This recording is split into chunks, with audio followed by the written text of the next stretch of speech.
2 games in a row, Spring, no problem for Mackenzie Blackwood as the Avs walk into Philadelphia, their second straight matinee on the East Coast. They come away with a win against the Rangers at Madison Square Garden, and then in front of the Philly faithful, they hold off a hard third-period charge from Rick Tockett's Flyers. Mackenzie Blackwood stops the NHL's leading shootout sniper on a penalty shot called in the third period. Didn't even flinch, and the Avs hold on for a 3-2 victory, 2 games in a row. They get their 21st of the season. Brock Nelson gets his 10th. And hear this. Brent Burns passes Nicholas Lidstrom for 8th most goals all time by an NHL defenseman. The next guy he comes up on, well, it's another Hall of Famer. It's Bobby Orr. Yeah, Brent Burns, man, he's got that, that little wrist shot of his has some pace on it, and and it just hasn't gone anywhere. At 40 years old, it's still there. Great pass by Natchez to find him. Drury a little bit net front. Flyers take a 1-0 lead in this game, and it's like, okay, second day of a back-to-back. Is Blackwood a little tired? I know it was kind of like a weird tip play there, but that was well wide of Blackwood. But either way, nope. Ultimately, the decision to start Mackenzie Blackwood today was a good one. And it goes to show, and you texted me before this game, man, you were like, Blackwood's back in net. And it's like, dude, like they are not fucking around. Like it's December 7th. We're not halfway through the season yet. You're the best team in the league. You could have easily gone Trent Miner today. Yes. You easily could have. And most teams in this situation would have done that. Now with the Dallas Stars breathing down their necks, and now they're 5 points clear of Dallas, and that's exactly what they wanted. They were not going to leave anything to chance. They wanted to come out of today 5 points ahead of Dallas, who will host the Pittsburgh Penguins at 4 o'clock. Here today. So we'll see what Dallas does. Pittsburgh's actually been pretty surprisingly good this year. So interesting one for Dallas, but they left nothing to chance. Like they're going for it. It goes to show today how damn important this 1 seed is to this team. Yeah, they obviously know that Dallas isn't stopping anytime soon. I thought the idea to play Blackwood today with it's not the expectation, but it's the hope that those extra days give Scott Wedgwood enough time to come back and play against Nashville to close up this 4-game road trip. I think it was the right decision. It's not like Blackwood was heavily peppered yesterday afternoon against the Rangers. He only saw 21 shots. Now, the first period, they held off despite being down 1-0 early. They held off Philly pretty well in the beginning of this game, and typically effort in the first, a little bit worse in the second. And then what we saw today with Colorado is you hold on for dear life after you open up a 2-goal lead. And that's what they did. Yep. The whole third period was hang on to the bar and don't fall off. And Mackenzie Blackwood stepped up when he needed to. And I think it was the right decision for Jared Bednar. I don't think Trent Miner is going to start against Nashville. I kind of expect Scott Wedgwood to be ready. If he's not ready, then it will be. Yeah, I don't expect Miner. I like because they're clearly going for it. Miner's just there in case Wedgwood can't go. What a play from Buffalo! 5 minutes and 25 seconds to go. Christian Benford, the linebacker, tips a Joe Burrow screen pass to himself and takes it to the house. Buffalo, who was down and out going into the fourth here, now takes a 4-point lead on Cincinnati with 5:25 to go. What a play. Wow. I had this game on the TV and the Avs on my laptop, watching on Altitude Plus. I'm rooting for Cincy in this game because granted, you don't want to see that offense in the playoffs. I really believe that, but I root for chaos really above all else. And that is chaos. Cincy making the playoffs would be absolute chaos. They have to win out. This is maybe their toughest one in the snow here in Buffalo today. So that's crazy. That's crazy play just there. But obviously going back to the Avs win 3-2 here, Blackwood was great. If Wedgwood's not ready, Spring, I think I'm in the mindset that you are. If Wedgwood isn't ready, there's no reason to tax another game on Mackenzie Blackwood. Throw Trent Miner at the terrible Nashville No, Predators. see, I think they go Really? Blackwood. I think Really? that they're all in. They're all in on this one seed. They aren't. Here's this Philly game today. Okay, I actually think that Dan Vladar has been their best. Dan Vladar, I think, has like a 9-10-ish save percentage. I did just watch him get smoked by the Penguins earlier this week. I referenced that game earlier this week, but he came to that game with like a 9-10 save percentage. Urson's not that good. They smelt blood in the water today. Yeah. And they were not going to, like, I'm sure the analytics, everything said, you can win this game. You need to start Mackenzie Blackwood. This is 2 points right there for you. Don't leave anything up to chance. If you put Blackwood in net, you're very likely to get 2 points today. And that's what they did. They did not leave anything to chance. I think they go with the same strategy. Really? On Tuesday? Is it Tuesday? No, it's Yes, going to it be. is. It's Tuesday evening at 7:30 Mountain. Ooh, a little later start. Was this like some sort of, It's because that's it's in a TN Nashville. Yeah, it's a TNT HBO game. It's Okay. the So that's second going to be an national game. 8:30 puck drop in Nashville. 7:30 here. Yeah, there are two TNT HBO games. One starts at 5 p.m. Mountain.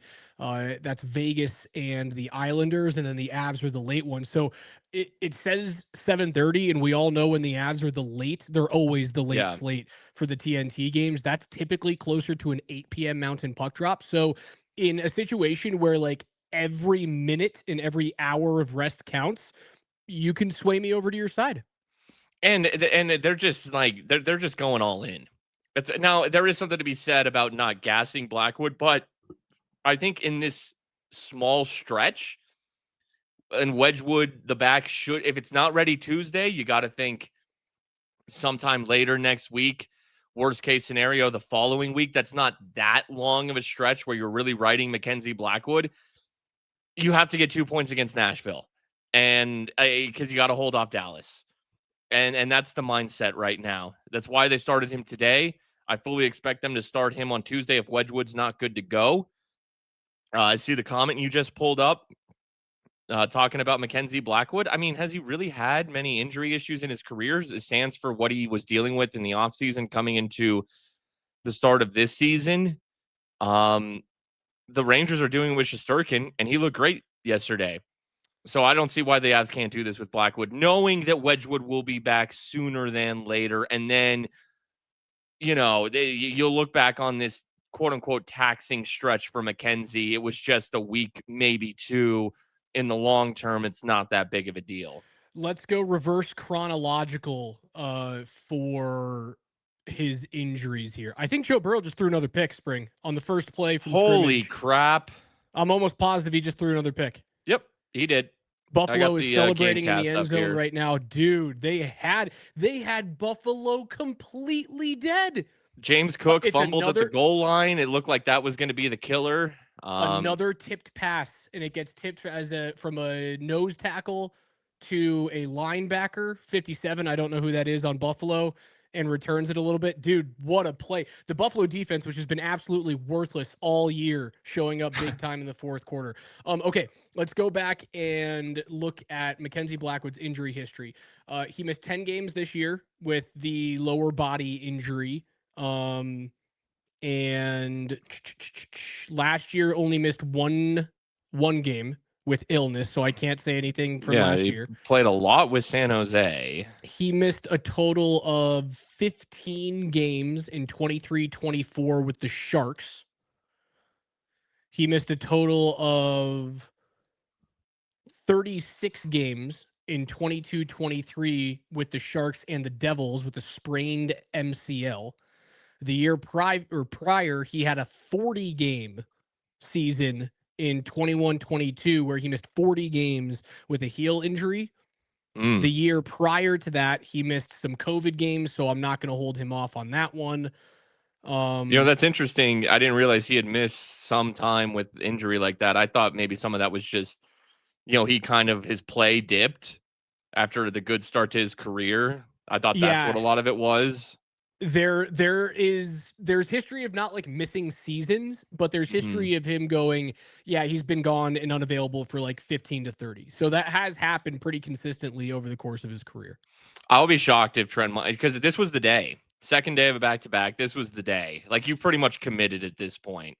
You've shown your cards at this point that you're just going to go with this dude until Scott Wedgwood is healthy, and then you start the alternating thing again. I do want to, and yeah, Blackwood was very good in the third period because, yeah, the third period of the second day of a back to back is when the legs are going to go.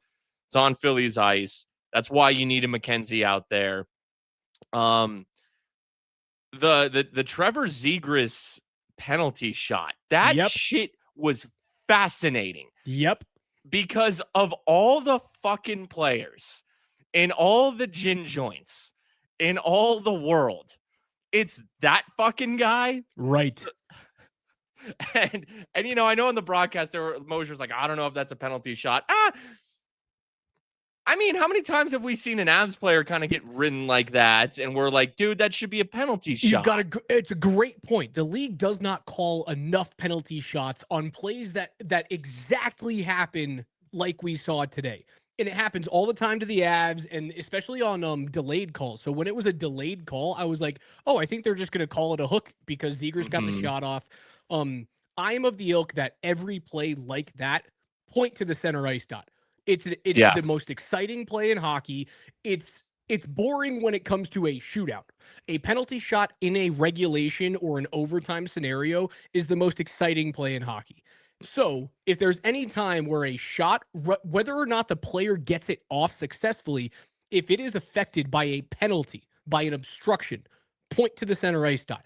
And I do think that's why McKinnon like looks at the referee and goes, if he wasn't wearing 46 for Philadelphia, are you making that call? Because listen, they're human, right? Like Yeah. referees are human. You know exactly who has the puck. You know exactly the type of scenario. And what better for the NHL? Like Trevor Zegras a couple of years ago, their golden child. He does all the YouTube tricks with the sticks.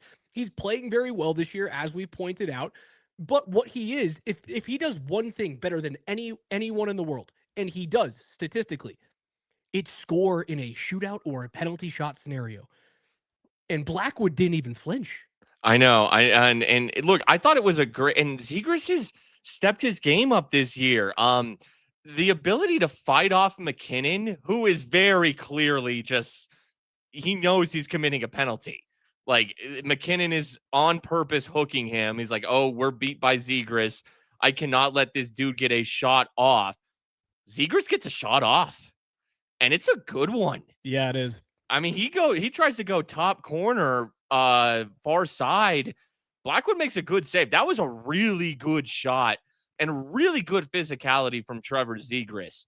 Here's the thing, though, and now this is what I was going to get to, and Bandit, in the chat points it out. It was a weak penalty shot. I was surprised that Zegras did what he did, because Zegras is and he starts with the slow plotting.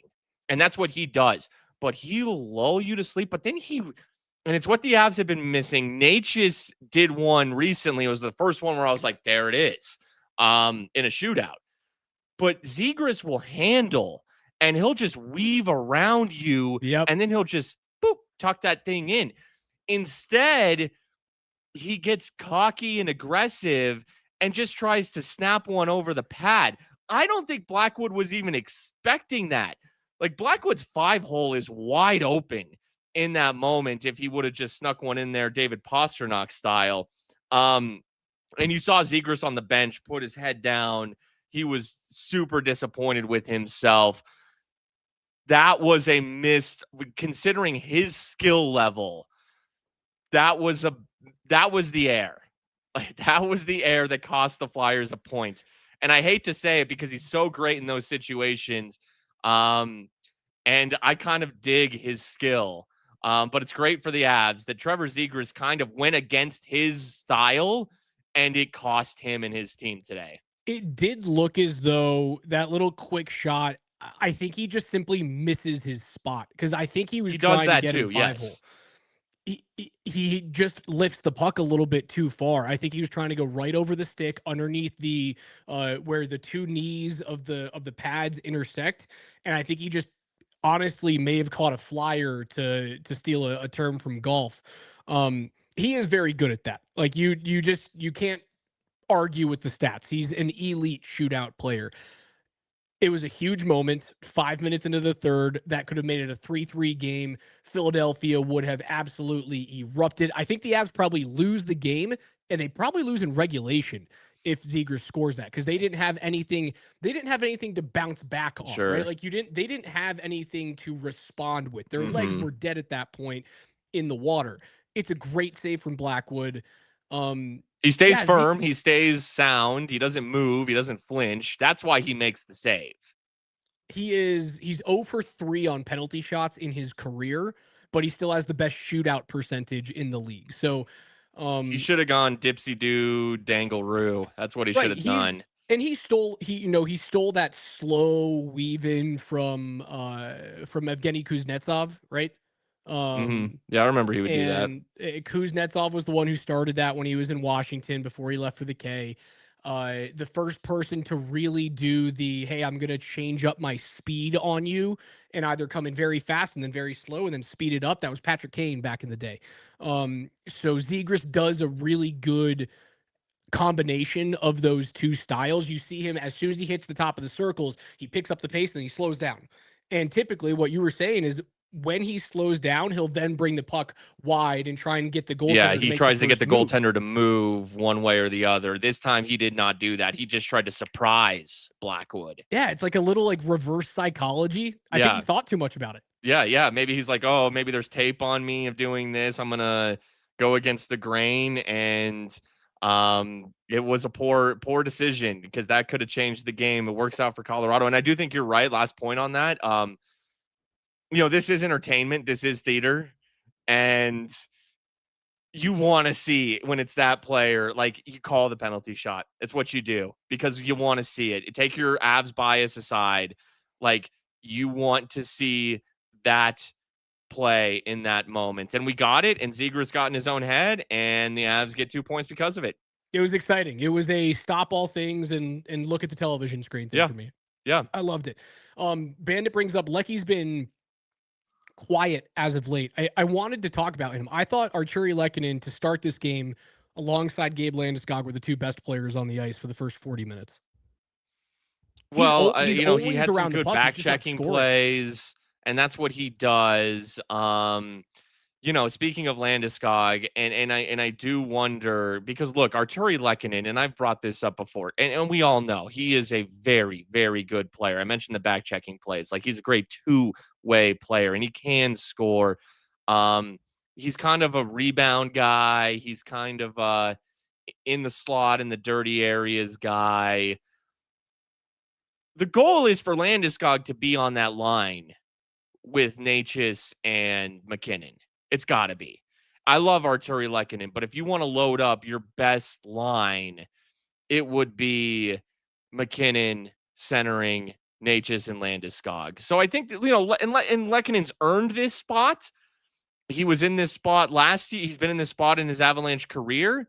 Um, Landeskog's still finding his way back, although playing much better. Lehkonen is just, and this is going to sound mean. It's not really. If you factor in everything I just said about Arturi, he's kind of a place. I think he's a placeholder right now, and there's nothing wrong with that right now. He can hang. Arturi Lehkonen can hang on a top line, but I do think ideally, when the Avs won a cup, top line was McKinnon, Rantanen, Landeskog. It's, those are three fucking horses. And I don't think Lehkonen is necessarily a horse in that respect. He's a great player, can play on a first line, very much so a second line player, though. So I think that's in terms of the goal scoring and the point production, there's a ceiling to an Arturi Lehkonen. And we're ultimately going to get to Landeskog getting on that top line. I think you're probably right. I want to go back to what he's done to change the power play, and I think that much like the beginning of the season when Landeskog wasn't playing his best and was very slowly getting back to where he is right now, which is, dude, it's every piece old Gabe Landeskog right now. Like, he's not Yeah. missing pace. He's still got a great shot. He is sound defensively. He wins faceoffs when he needs to, when he comes off the wing. Like, he is $7 million plus right now. And what he was doing before he was that player again is he was kind of changing the identity. Like, the team started to play with a little bit more sandpaper, as Riker puts, a little bit more fuck you in their game.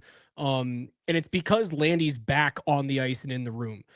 I think he's also changing a little bit of what the power play has too. Like, look at their goal tonight. The power play goal is a gross, gritty, grimy, get dudes in front of the net and just hope that you hack away at something and it goes in. And when you're snake bitten on the power play, like the Avs have been for the first 30 games of the season, man, that's a great way to fix it. And I think it starts with just a mentality that Gabe on the top unit brings to you. I can just feel the difference that Gabe Landeskog makes, especially now that he is rounding into form and plays 18 and a half minutes tonight. It's noticeable, but it also just feels different. Like, it's just a trickle down for the team. Like, and I said before the season started that the key to this season is Gabe Landeskog. You know, now that the Miko era is over, it's, could Gabe Landeskog return to form? And he appears to have done that. And that is the key, because they needed that top six, but really top line oomph. And it appears he is giving it to them and is going to continue to give it to them. And on that power play goal, man, I mean, look, it's Kale missing another net. But guess what? When you have pace on your wrister and it's just going to rebound off the end boards right near the crease, okay. You'll say you're going to miss a net, hit those end boards and get that puck back to the crease area. So that was a great pace on that Kale McCarr shot, even though he missed another net.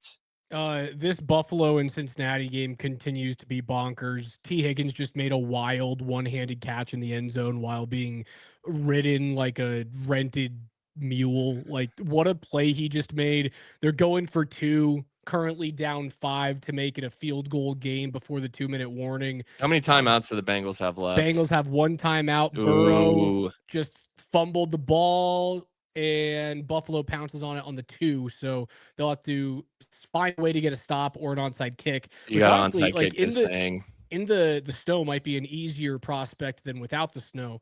They'll probably have to get the onside kick and then find a way to have a miracle at the end of this game with just one timeout. Continues to be crazy out there in Buffalo. All right, Spring, before we jump out and get to the Broncos game that kicks off here in about 5 minutes, last thoughts on today's game, the back-to-back win for the Avs against the Flyers. Yeah, I mean, it was get the 2-goal lead. Get goals on Samuel Urson, who is not a very good goaltender. That is the Flyers' biggest weakness, is their goaltending.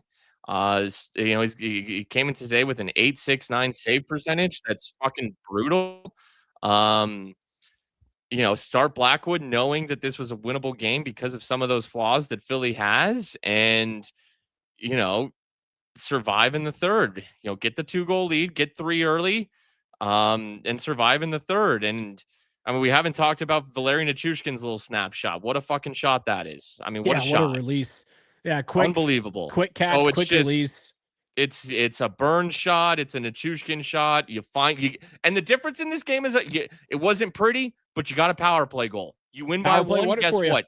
You got a power play goal. That also is a huge reason you got 2 points. You win by 1, and you had a power play goal. So huge. Special teams big for the Avs as they win their second straight following a loss on the island to start the 4-game road trip. They look to grab 6 of a possible 8 points on Tuesday evening. You can watch that game on HBO or on TNT. Avs and the Nashville Predators Tuesday night before they come back home off of this 4-game road trip.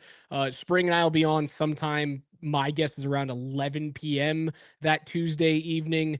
We will talk about a whole bunch to wrap up the 4-game road trip. I see a couple of comments in there asking about what the Avs can do before the trade deadline, what Dallas might do before the trade deadline. So we'll noodle on that on Tuesday evening as well. But in the meantime, get out of here, people. Broncos and Raiders 4 minutes from right now, looking to get their 11th win of the season and lock up any tiebreakers if both them and the Patriots win out in the AFC. If that happens and Denver beats Vegas today, you'll be the 1 seed. Avs win 3-2. We'll see you Tuesday.